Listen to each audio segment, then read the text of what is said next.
ஞானானந்தமயம் தேவம் நிர்மலஸ்படியாகிருதையும் ஆதாரம் சர்வ வித்யானாம் ஹயக்ரீவம் பாஸ்மகே. நேயர்கள் அனைவருக்கும் அஸ்ட்ரோ கேஎஸ் ஐயங்காரின் பணிவான நமஸ்காரங்கள். வருட பலன் 2025 1/1/2025 ஆங்கில புத்தாண்டு. இந்த வருஷம் புதன்கிழமை அன்னைக்கு ஒரு பெரிய ஏற்றத்தோடு பிறக்கிறது. பொதுவாகவே பார்த்தீங்கன்னா நம்ம தமிழ் வருட பிறப்பு தான் பெரிய விஷயமாக கொண்டாடுவோம். இருந்தாலும் இந்த கேலண்டர் இயர்ன்றது எது கொண்டாடுறது அப்படின்னா, எல்லா விதமான உலக நாடுகள் எல்லாமே இந்த கேலண்டர் இயரை தான் முக்கியமாக உபயோகப்படுத்துறதுனால நம்ம இந்த கேலண்டர் இயரை கொண்டாடுறோம். புதன்கிழமை பிறக்கிறது. உத்திராட நட்சத்திரம் மிகவும் ஏற்றம். அதுவும் புதனும் சூரியனும் 9ஆம் இடம் அப்படின்னு சொல்லக்கூடிய தனுசுல பாக்யஸ்தானத்தில் உட்காந்துருக்கிறது பெரிய விசேஷம். இந்த வருஷம் பிறக்கும் பொழுது என்னென்ன கோல்சாரம் இருக்குது அப்படின்றத பார்க்கலாம். இந்த வருஷத்தில் எந்தெந்த மாற்றங்கள் இருக்குது, அதாவது மெதுவாக செல்லக்கூடிய கிரகங்கள் என்ன மாற்றங்கள் இருக்குது, இந்த வருடத்தில் இந்தியாவினுடைய ஒரு சில முக்கியமான பலன்கள் எப்படி இருக்கும் அப்படின்றதையும் பார்ப்போம். முதல்ல இந்த வருஷத்தினுடைய கோல்சாரம் ஆரம்பிக்கும் பொழுது என்ன அப்படின்னு பார்க்கும்பொழுது, ரிஷப ராசியில் குரு வக்கரகதியில், கடக ராசியில் செவ்வாய் வக்கரகதியில், கன்னி ராசியில் கேது, தனுசு ராசியில் சூரியன் புதன் மற்றும் சந்திரன், கும்ப ராசியில் சனி மற்றும் சுக்கிரன், மீன ராசியில் ராகு. இந்த மாதிரியான காலகட்டத்தில் இந்த வருஷம் பிறக்கிறது. இந்த வருஷத்தில் பார்த்தேனால் அதாவது ராகு கேத்து பெயர்ச்சி இருக்குது. அதாவது 26/4/2025 அப்போது ராகு கேத்து பெயர்ச்சி வாக்கிய பிரகாரம். அது தவிர குரு பெயர்ச்சி 11/5/2025 அன்னைக்கு குரு பெயர்ச்சி வருது. இது ரெண்டு தான் இந்த வருஷத்தினுடைய மிக முக்கியமான பெயர்ச்சிகள். வாக்கிய பஞ்சாங்கத்தின் பிரகாரம் சனி பெயர்ச்சி அடுத்த வருஷம், அதாவது 2026 மார்ச் மாதம் வருது. ஸோ இந்த வருஷம் சனி பெயர்ச்சி வாக்கிய பஞ்சாங்கம் பிரகாரம் கிடையாது. இந்த வருஷத்தில் பார்த்தேனால் நல்ல ஒரு ஏற்றமான காலம். ஏன்னா இந்தியாவுக்கு மகர ராசின்னு சொல்லக்கூடியது, அதனால் நல்ல ஒரு ஏற்றம். 2ஆம் இடத்துல சனியும் சுக்கிரனும் சேர்ந்திருக்கிறது பெரிய விசேஷம். பண வரவிற்கு பஞ்சம் இருக்காது. இந்தியாவில் பொருளாதாரம் உயரக்கூடிய வாய்ப்புகள் மிகவும் அதிகம். அது தவிர வெளிநாட்டினுடைய ஃபண்ட்ஸ் எல்லாம் நிறைய வரக்கூடிய வாய்ப்புகள் உண்டு. ஏன்னா 12ஆம் இடத்துல சூரியனும் புதனும் இருக்கிறது ரொம்பவும் ஏற்றம். அது தவிர ஷேர் மார்க்கெட்லலாம் பெரிய ஏற்றம் கிடைக்கக்கூடிய காலகட்டமாக அமைய போகிறது. இந்த வருஷத்தில் பார்த்தேனால் முயற்சிகள் எல்லாமே வெற்றி பெறக்கூடிய காலகட்டமாகவும் இருக்கும். 2025 ஏப்ரல் மாதத்திற்கு மேலே பார்த்தீர்களேயானால், அதாவது ராகு கேத்து பெயர்ச்சியின் போது ராகு 2ஆம் இடத்துலையும் வரார், கேத்து 8ஆம் இடத்துக்கு போகிறார். அதனால் அதாவது ராசிக்கு 8ஆம் இடத்துக்கு போகிறார். இதன் மூலியமாக சில பிரச்சனைகள் வரக்கூடும். அதாவது இந்த கண் நோய் சம்பந்தமான பிரச்சனைகள். ஏன்னா சூரியன் வீட்டில் கேத்து இருக்கிறதும் சூரியன் 12ஆம் இடத்துல மறைகிறதும் கண் நோய் சம்பந்தமான பிரச்சனைகள் வரக்கூடிய காலகட்டமாக அமைய போகிறது. அதாவது ஏப்ரல் மேக்கு மேலே பார்த்தீங்களேனால் ஒரு சின்ன பிரச்சனைகள் வரக்கூடிய வாய்ப்பு இருக்கும். அது தவிர பார்த்தீங்கன்னா பண வரவிற்கு பஞ்சம் இருக்காது. இந்த வருஷம் ஆர்பிஐயில் நல்ல ஒரு ஏற்றம் இருக்கும். ஷேர் மார்க்கெட் இண்டிசஸ் ஒரு 80-85,000 90,000 பாயிண்ட்டுக்கு மேலே போகக்கூடிய வாய்ப்புகள் நிச்சயமாக உண்டு. கோல்டு ப்ரைஸஸ் கொஞ்சம் அதிகமாக போகும். அது தவிர சில்வர் ப்ரைஸஸில் கொஞ்சம் ஸ்லம்ப் இருக்கக்கூடிய வாய்ப்புகள் நிச்சயமாக உண்டு. இந்த வருஷம் பார்த்தீங்கன்னா இந்த இது நேச்சுரல் டிசாஸ்டர்னு சொல்லக்கூடியது, இயற்கை பேரழிவுகள் அப்படின்னு சொல்லக்கூடியது, வெள்ளத்தினால தண்ணி மூலமாக நிறைய பேரழிவுகள் வரக்கூடிய வாய்ப்பு நிச்சயமாக உண்டு. ஏன்னா செவ்வாயும் வக்கரகதி பெற்று நீச்சம் பெற்று இருக்கிறதுனால அந்த மாதிரியான காலகட்டமாக அமைய போகிறது. 4ஆம் இடத்துல சுகங்கள் குறையும். தண்ணியின் நிலத்தில் சுகங்கள் குறையக்கூடிய வாய்ப்புகள் உண்டு. நீரினால் கொஞ்சம் ஆபத்துகள் வரக்கூடிய வாய்ப்புகள் மிகவும் அதிகமாக இருக்குது. லேண்ட்ஸ்லைட்ஸ் வரக்கூடிய, அதுவும் வெஸ்டர்ன் காட்ஸு அந்த சைடில் இந்திய சாத்பூரா ஹில்ஸ் இந்த சைடில் மகாராஷ்டிரா சைடில் இருக்கக்கூடிய வாய்ப்புகள் நிச்சயமாக உண்டு. அது தவிர பார்த்தீங்கன்னா இந்த சட்டங்கள் கொஞ்சம் கடுமையாகக்கூடிய வாய்ப்புகள் உண்டு. அதுவும் இந்த தொழிலாளர்களுடைய சட்டங்கள் கொஞ்சம் ஸ்ட்ராங்காகக்கூடிய வாய்ப்புகளும், அதன் மூலியமாக சில போராட்டங்களும் வரக்கூடிய வாய்ப்புகள் நிச்சயமாக இருக்கும். இந்த வருஷத்தில் பெண்களுக்கெல்லாம் நல்ல ஒரு ஏற்றம் இருக்கக்கூடிய காலகட்டம். படிக்கக்கூடிய மாணவ மாணவியர்களெல்லாம் நல்ல ஒரு ஏற்றம் இருக்கக்கூடிய காலகட்டம். தொழிலில் அபிவிருத்தி ஏற்படக்கூடிய வாய்ப்புகள் நிச்சயமாக இருக்கும். இந்த வருஷத்தில் புதிய புதிய மாற்றங்கள் வரக்கூடிய வாய்ப்புகள் இந்த வருஷத்தில் அமையிறது. அது தவிர பார்த்தீங்கன்னா பார்த்தாலேனால் இந்த இன்ஃப்ராஸ்ட்ரக்சர்ஸுக்கு வந்து நிறைய இன்வெஸ்ட்மெண்ட் போகக்கூடிய வாய்ப்புகளும் அதன் மூலியமாக பெரிய ஏற்றங்களும் கிடைக்கக்கூடிய வாய்ப்புகள் உண்டு. இந்த தொடர் ஊர்தி பேருந்து, அதாவது ட்ரெயின் ஆக்சிடென்ட்ஸ் 1-2 வரக்கூடிய ஒரு ஸ்பெசிஃபிக்காக வரக்கூடிய வாய்ப்புகள் நிச்சயமாக இருக்கும். அது ரொம்ப ஐடென்டிஃபைடாக தெரியக்கூடிய வாய்ப்புகள் நிச்சயமாக உண்டு. அதுவும் ராகு கேத்து மாறினதுக்கு பிறகு ஒரு சின்ன பிரச்சனைகள் வரக்கூடிய வாய்ப்பு உண்டு.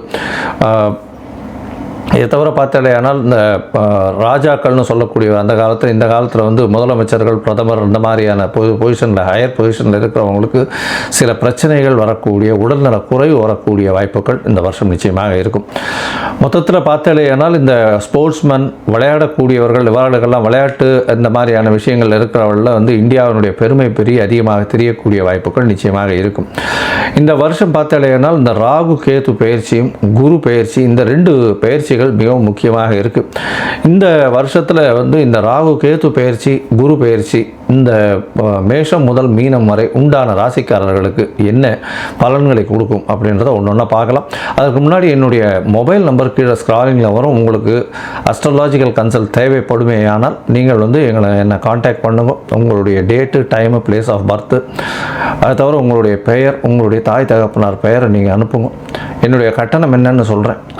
கட்டணத்தை செலுத்திட்டு அதுக்கு உண்டான யூடிஆர் நம்பர் ஷேர் பண்ணேன்னா உங்களுடைய ஜாதகத்தை போட்டு சந்தி இருக்கா அப்படின்றத பார்த்து, அதாவது உங்களுடைய ராசி சந்தி, நட்சத்திர சந்தி, பாத சந்தி, அதை தவிர வந்து லக்ன சந்தி இருக்கா அப்படின்றத பார்த்துட்டு உங்களுக்கு உண்டான என்ன நட்சத்திரம்ன்றதை முதல்ல சொல்லி அதற்கு உண்டான தசாபுக்தி அந்தரம் சூக்ஷ்மம் என்ன நடக்கிறதுன்றதை பார்த்துட்டு இன்றைய கோச்சாரத்தில் எப்படி இருக்குன்றதையும் சொல்லிட்டு அந்த என்ன எளிய பரிகாரம் உங்களுடைய பிரச்சனைக்கு அப்படின்றதையும் சொல்கிறேன். பொதுவாகவே நான் பார்த்த ஜாதகத்தில் பார்த்தேன்னா ஒரு 50 விழுக்காடுக்கு மேலே வந்து அவளுடைய நட்சத்திரமே சரியாக தெரியாமல் இருக்கா. 3ஆம் பாதம் சித்ரா நட்சத்திரம் 4ஆம் பாதத்தில் இருப்பா, இல்லை 2ஆம் பாதத்தில் சித்ரா நட்சத்திரம் கன்னியா ராசின்னு சொல்லிட்டு இருப்பா, அவளுக்கு வந்து துலா ராசியில் இருப்பாள். இந்த உடைந்த நட்சத்திரங்கள் இருக்கக்கூடிய ராசிகள் எல்லாமே வந்து அவள் வந்து முதல் ராசியா அடுத்த ராசியா அப்படின்றதே தெரியாமல் கொஞ்சம் கஷ்டத்தில் இருக்கா. மோஸ்ட் ஆஃப் த பீப்புள், அதாவது விசாக நட்சத்திரம்னு சொல்லுவாள், துலா ராசின்னு பண்ணிட்டு இருப்பா, பார்த்தா விருச்சிக ராசியாக இருக்கும். அந்த மாதிரியான விஷயங்கள் மூலியமாக உங்களுக்கு இப்போ நடக்கிறது நல்ல தசை நீங்கள் நினச்சிட்டு இருப்பீங்க. ஆனால் தசை வந்து உங்களுடைய லக்னத்துக்கு ஏற்ற தசையாக இருக்காது. அந்த மாதிரியான பிரச்சனைகள் மூலியமாக உங்களுக்கு என்ன நடக்கிறதுன்னு தெரியாத அளவுக்கு, எதை பிளான் பண்ணலான்னு தெரியாத அளவுக்கு இருப்பீங்க. ஸோ உங்களுடைய ஜாதகத்தை அனுப்புங்க, சந்தி இருக்கா என்ன எதுன்றதை பார்த்துட்டு அதற்கு ஏற்ற மாதிரி நான் பலன் சொல்கிறேன். இப்போது இந்த 2025 மேஷம் முதல் மீனம் வரை உண்டான பலன்கள் ஒன்றா பார்க்கலாம். கன்னி, உத்தரம், ஹஸ்தம், சித்திரை இந்த 3 நட்சத்திரம் 9 பாதங்களை கொண்ட ராசி. ராசியின் அதிபதினு சொல்லக்கூடியவர் புதன்.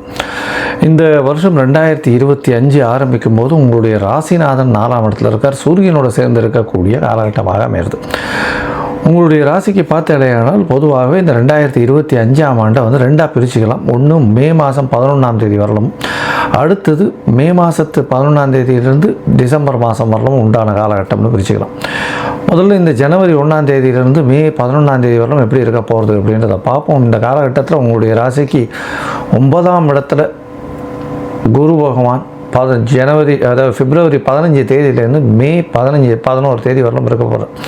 இந்த காலகட்டத்தில் திடீர் ஏற்றங்கள் வரும், பெரிய மாற்றங்கள் வரக்கூடிய வாய்ப்புகள் நிச்சயமாக உண்டு. தொழிலில் அபரிமிதமான மேன்மை, ஓடி போனவனுக்கு 9ல் குருன்னு சொல்லக்கூடிய காலகட்டம்ன்றதுனால கண்டிப்பாக உங்களுக்கு ஒரு புதிய வேலை, புதிய மாற்றங்கள், புதிய ஏற்றங்கள் கிடைக்கக்கூடிய காலகட்டமாக அமையப்போகிறது.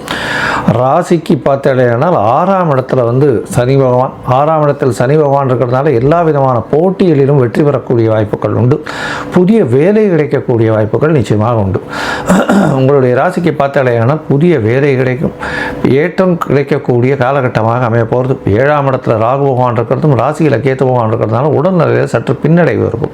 அது மட்டும் கொஞ்சம் ஜாகிரதையாக பார்த்துக்கோங்க. ஏன்னா கேத்து உங்களுடைய ராசியிலே இருக்கிறது, அது வந்து பின்னடைவை கொடுக்கக்கூடிய காலகட்டம். அதாவது கபம், சளி இந்த மாதிரியான விஷயங்களும், இந்த இடுப்பு, வயிறு இந்த மாதிரியான சம்பந்த பிரச்சனைகளும் வரக்கூடிய வாய்ப்புகள் நிச்சயமாக உண்டு.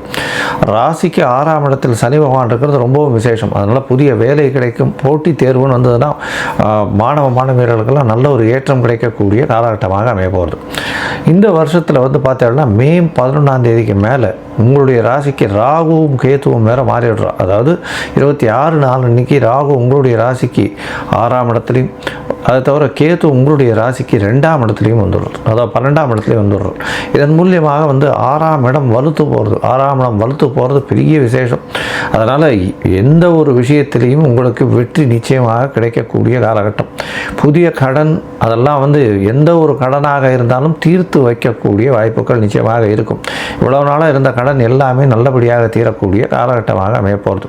உங்களுடைய ராசிக்கு 10ஆம் இடத்துல குரு வரும். 10ஆம் இடத்துல குரு வந்தார்னா 10ல் ஒரு பாம்பாவது இருக்கணுன்றது ஜோதிட சாஸ்திரம். அதனால் குருவே வந்து இருக்கிறதுனால தொழிலில் நல்ல ஒரு முன்னேற்றம், புதிய தொழில் அமையக்கூடிய வாய்ப்புகள் உண்டு. இருக்கிற தொழிலும் கூட அடிஷ்னலாக ஒரு தொழில் வரக்கூடிய வாய்ப்புகள் நிச்சயமாக இருக்கும். உங்களுடைய ராசிக்கு 2ஆம் இடத்தையே குரு பார்க்குறார். அவர் வந்து அதாவது தனகாரகன் தனஸ்தானத்தை பார்க்குறது மூலியமாக உங்களுக்கு பெரிய ஏற்றம் கிடைக்க போகிறது. பண வரவிற்கு பஞ்சம் இருக்காது. தொழிலில் பெரிய மாறுதல்கள் வரும். பண வரவு அபரிமிதமாக இருக்கக்கூடிய காலகட்டமாக அமையும். உங்களுடைய ராசிக்கு பார்த்தாலேயானால் 4ஆம் இடத்தை குரு பார்க்குறார். 4ஆம் இடத்தை பார்க்குறதுனால படிக்கக்கூடிய மாணவ மாணவியருக்கு பெரிய ஏற்றம் வரக்கூடிய காலகட்டம். இதை தவிர பார்த்தோம்னா தாயின் உடல்நிலையில் நல்ல ஒரு ஏற்றம் இருக்கக்கூடிய காலகட்டமாக அமைய போகிறது. 6ஆம் இடத்தையும் குரு பார்க்குறார். 6ஆம் இடத்தை பார்க்கக்கூடிய குரு உங்களுடைய ராசிக்கு பார்த்தாலேயானால் சுபத்துவ ராகு வரார். அதன் மூலியமாக குரு ராகுவை பார்க்கறதுனால கோதண்ட ராகுன்னு சொல்லக்கூடிய அளவுக்காரர். இதன் மூலியமாக பார்த்தாலேயானால் எல்லா விதத்திலும் வெற்றி நிச்சயமாக கிடைக்கக்கூடிய காலகட்டமாக அமைய போகிறது. இந்த வருஷம் பார்த்தோம்னா ஏப்ரல் 26ஆம் தேதி அன்னைக்கு ராகு உங்களுடைய ராசிக்கு 6ஆம் இடத்துல வர்றதுனாலையும் ராகு உங்களுடைய ராசியை 8ஆம் இடத்தை பார்க்குறார். அதை தவிர உங்களுடைய ராசியின் 4ஆம் இடத்தையும் பார்க்குறார். அதனால் படிக்கக்கூடிய மாணவர்கள் வெளிநாடு போய் படிக்கக்கூடிய பாக்கியத்தை நிச்சயமாக கொடுக்க போகிறார். உங்களுடைய ராசிக்கு பார்த்தோன்னா சப்தமத்தை பார்க்கறதுனால 12ஆம் இடத்துல கேத்து வர்றதுனால அவர் கேத்து தூக்கத்தை கஷ்டப்படுத்துவார். அதாவது உங்களுடைய 12ஆம் இடம் அயன சயன போக ஸ்தானம் கட்டுறதுனால கணவனை விட்டு மனைவி பிரிந்து போகக்கூடிய வாய்ப்பு வேலை நிமித்தமாக இருக்கக்கூடும் அப்படின்றத சொல்கிறோம். அது தவிர நீங்கள் வந்து இந்த வருஷம் அதாவது கன்னியா ராசிக்காரர்கள் அந்த எழுத்தர்கள் கணக்கர்கள் ஸ்டாட்டிஸ்டிக்ஸ் இது பண்ணுறவங்க சார்ட்டர்ட் அக்கௌண்டன்ஸு பேப்பர் வியாபாரம் பண்ணுறவங்க புஸ்தக வியாபாரம் பண்ணுறவங்க இவங்களுக்கெல்லாம் வந்து பெரிய ஏற்றம் கிடைக்கும். அதுவும் வந்து கம்ப்யூட்டர் சாஃப்ட்வேர் பண்ணுறவங்க ஹார்ட்வேர் பண்ணுறவங்க அதை தவிர வந்து கம்யூனிகேஷன் ரிசர்ச்சர்ஸ் கம்யூனிகேஷன் வழியாக இது பண்ணுறவங்க வியாபாரம் பண்ணுறவங்க அதாவது 2G 3G இந்த மாதிரியான விஷயங்கள் வியாபாரம் பண்ணுறவர்களுக்கெல்லாம் பெரிய ஏற்றம் கிடைக்கக்கூடிய காலகட்டமாக அமைய போகிறது.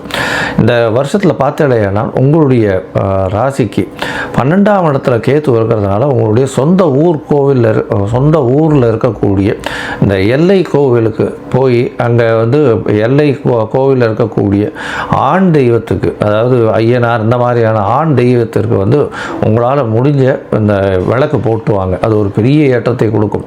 அதை தவிர பார்த்துட்டீங்கன்னா 12ஆம் இடத்துல கேத்து இருக்கிறதுனால சித்தர்கள் யோகிகள் மடாதிபதிகள் இவர்களுடைய ஆசிரமங்களுக்கு போயிட்டு வரக்கூடிய வாய்ப்புகள் நிச்சயமாக கிடைக்கும்.